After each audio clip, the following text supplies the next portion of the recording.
Si quelqu'un te promet le monde trop vite, assure-toi d'abord qu'il ne veut pas te vendre. On dit que certaines maisons ne gardent pas seulement des souvenirs.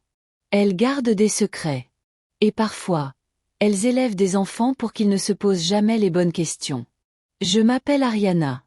Harry, pour faire court. J'ai grandi dans un ranch isolé, à des kilomètres de la ville, entouré de poussière, de clôtures grinçantes et de silence trop lourd pour une enfant. Je vivais avec ma tante Paula, la sœur jumelle de ma mère. Sur le papier, ça aurait dû être une belle histoire. En réalité, c'était une cage. Paula disait m'avoir élevée seule, par devoir. Pas par amour. Et ça se voyait. Nous ne nous ressemblions pas du tout. Moi, les cheveux roux, les yeux bruns, un visage que les gens trouvaient joli. Elle, toujours fatiguée, les traits durs, le regard perpétuellement agacé. Comme si ma simple existence lui rappelait quelque chose qu'elle détestait. Chaque fois que je demandais des nouvelles de ma mère, Paula me donnait la même réponse, mot pour mot, comme une phrase répétée trop souvent devant un miroir. Ta mère n'était pas capable d'élever un enfant. Certaines personnes ne sont tout simplement pas faites pour ça. Mais pourquoi elle ne voulait pas de moi? Il y a des questions qui ne méritent pas de réponse. Elle me ressemblait? Elle était rousse comme moi? Certaines choses ne valent pas la peine d'être discutées. Un jour, j'ai osé lui dire qu'elle ne pouvait pas me faire taire éternellement. Elle m'a regardé froidement et a répondu. Si. Je peux. Et maintenant, tu n'as pas des devoirs à faire? Je les avais déjà finis. Même un exercice en bonus. Je lui ai parlé des pieuvres, de leurs trois cœurs, de celui qui s'arrête quand elles nagent. Elle m'a coupé net. Et toi, tu me stresses. J'ai des factures. Des factures que personne ne paie pour moi. Des factures qui me font perdre mes cheveux. Les factures. Elle ne parlait que de ça. Comme si l'argent justifiait tout. Même la froideur. Paula n'était pas cruelle au sens classique. Elle me nourrissait, m'habillait, veillait à ce que je travaille. Mais elle ne me laissait jamais vivre. Nous habitions hors de la ville. Trop loin pour avoir des amis. Trop pauvre pour une vraie école. J'étais instruite à la maison. Prisonnière d'un monde minuscule. Le plus loin que j'ai jamais voyagé, c'était à travers YouTube. Je regardais des gens marcher à Paris, traverser les Alpes en train, respirer la liberté.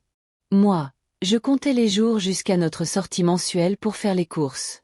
Le seul moment où je voyais la ville. Un jour, au supermarché, j'ai vu une affiche. Un carnaval en ville ce week-end. J'ai supplié Paula. Elle a refusé. Comme toujours. Alors j'ai fait quelque chose d'interdit. Je me suis échappée. Cette nuit-là, le carnaval brillait comme un rêve dangereux. Les lumières, la musique, les rires, tout semblait vivant. Pour la première fois en 17 ans, je me sentais libre. Et puis je l'ai rencontré. Un garçon gentil. Charmant. Nous avons parlé, ri. J'avais l'impression d'exister. Jusqu'à ce que le rêve se brise. Éloigne-toi d'elle. La voix de Paula a tranché l'air comme une lame. Elle est apparue entre les lumières, le visage déformé par la colère. Qu'est-ce que tu crois faire? Comment oses-tu t'enfuir? Les voisins t'ont vu partir. Puis son regard s'est posé sur le garçon. Et qui est ce type? J'ai menti. J'ai dit que c'était mon petit ami. Que je l'aimais. Qu'un jour, il m'emmènerait loin. Loin d'elle.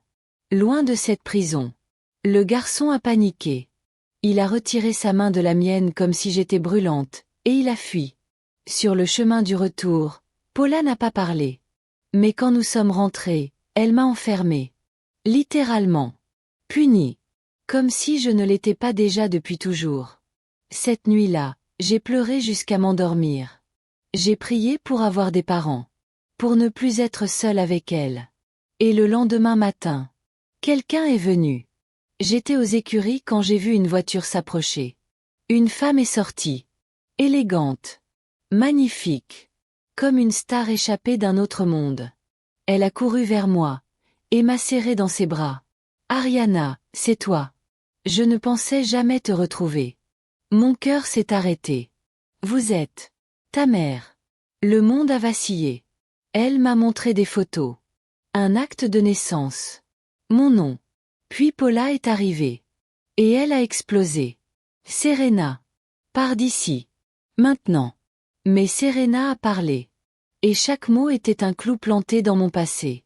Elle a raconté la prison. La trahison. Le complot. Elle a accusé Paula de lui avoir volé son enfant.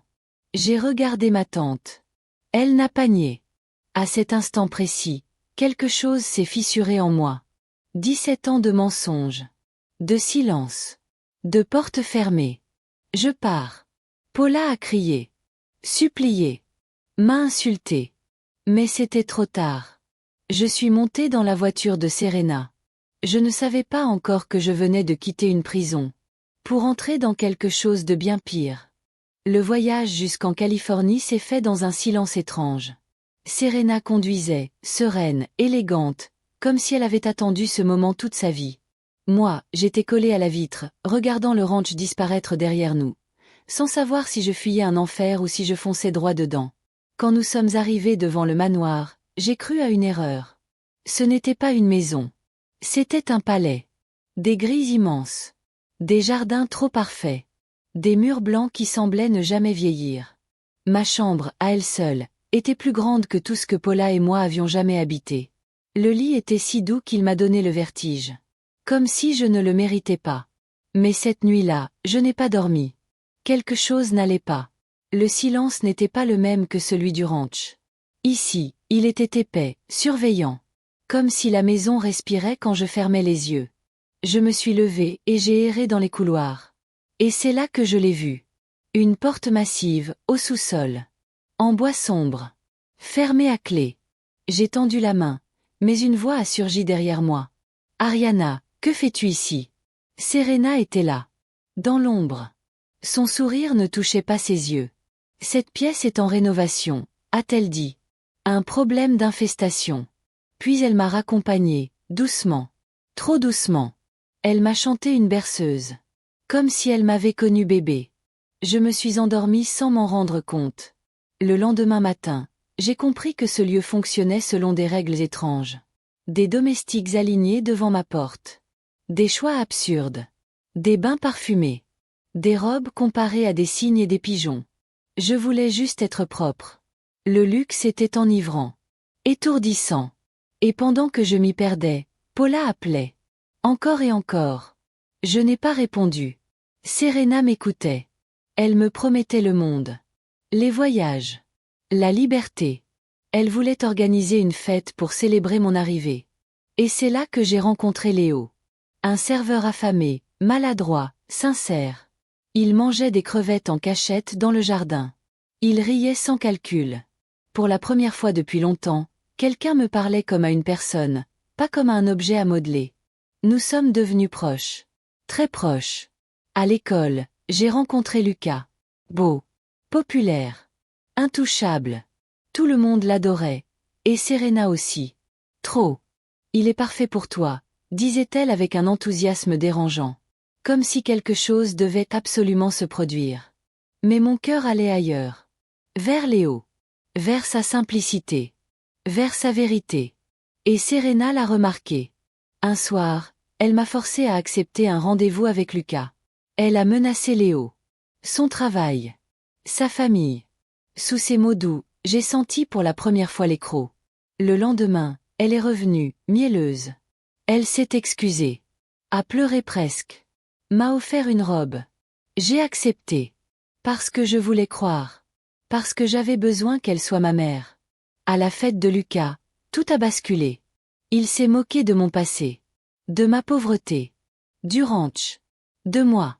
Les invités ont ri. Et Serena avait tout raconté. Je suis partie en courant. Dans la rue, une silhouette m'a suivi. C'était Léo. Déguisé. Ridicule. Effrayé. Et c'est là qu'il m'a tout dit. Serena avait licencié sa mère et sa sœur. Menacé de les faire expulser. Et parlé d'un fonds de confiance à mon nom. Un fonds dont je n'avais jamais entendu parler. À cet instant, j'ai compris. Ce n'était pas de l'amour. C'était un investissement. J'ai appelé Paula. Supplié. Silence. Alors j'ai décidé de chercher la vérité moi-même. Et la vérité se cachait sous mon lit. Cette nuit-là, je n'ai pas dormi. Les mots de Léo tournaient dans ma tête comme des insectes prisonniers d'un bocal. Fond de confiance. Pourquoi Serena ne m'en avait-elle jamais parlé? Pourquoi mentir, encore? La réponse était quelque part dans cette maison.